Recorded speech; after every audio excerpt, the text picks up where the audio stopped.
I'm going to do another chapter now. A Girl Called Owl by Amy Wilson, chapter 13. I'm doing a few together. In fact, I'll do 13 and 14, and at the end of 14 we return to that strange old world as well with the wolves. Okay, magical land. Okay, chapter 13. I wake all in a hurry, thrashing my arms around and jumping up, pulling myself out of a frozen sea as a massive old iron boat comes right at me, dark and hull creaking beneath sheets of ice. The mast is a mass of icicles that could fall at any moment, and on the deck are legions of strange shadowy creatures, all of them watching me with glowing eyes. Ow! Out of the darkness, my mother's eyes round and bright. She comes towards me and puts her hands on my arms, pushing me to sit back on the edge of my bed as the familiar shapes of the room come into focus. What was that? She asks. Dreaming. Did you try the incantation again? No. Where were you, Owl? Her voice is soft with relief or worry, I can't tell which. I try to keep my mind on the here and now, but memories of last night kept crashing over me, one after the other.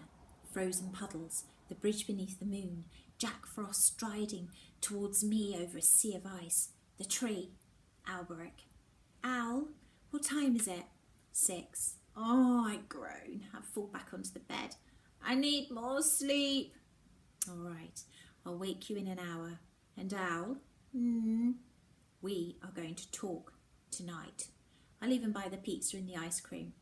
Okay. She lets out a small huff of impatience and leaves me to it.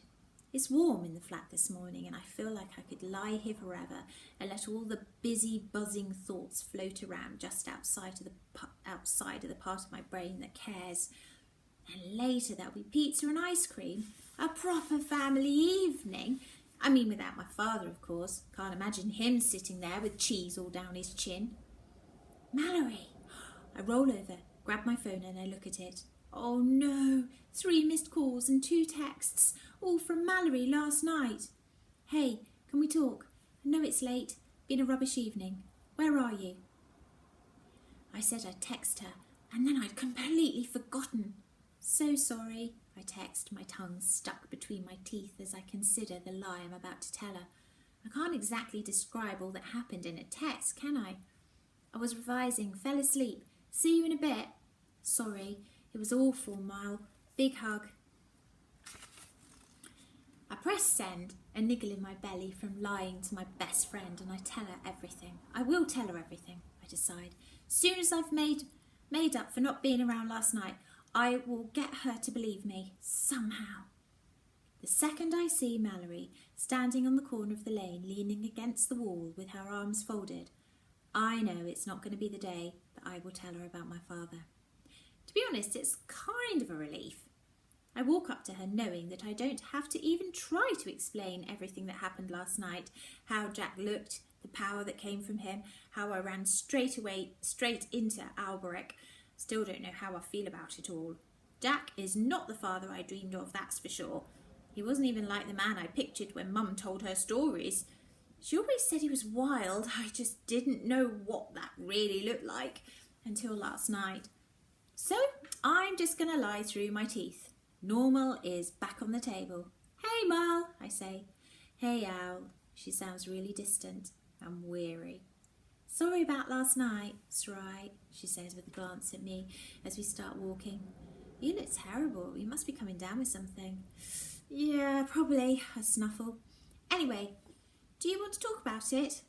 She doesn't speak for what seems like a really long time, and I'm starting to feel a bit awkward, wondering if I should ask again or change the subject.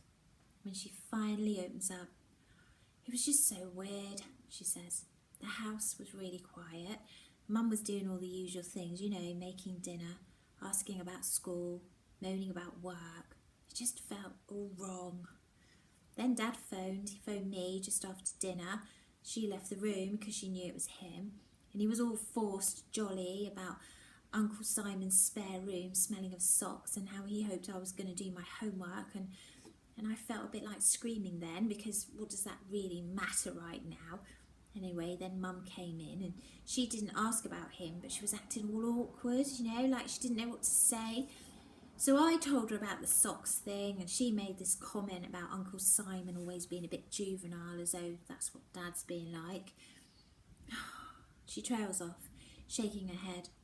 I just felt so angry with them both for messing things up and then not even talking about the right things, you know, like it's all business as usual and nobody's got any feelings about anything.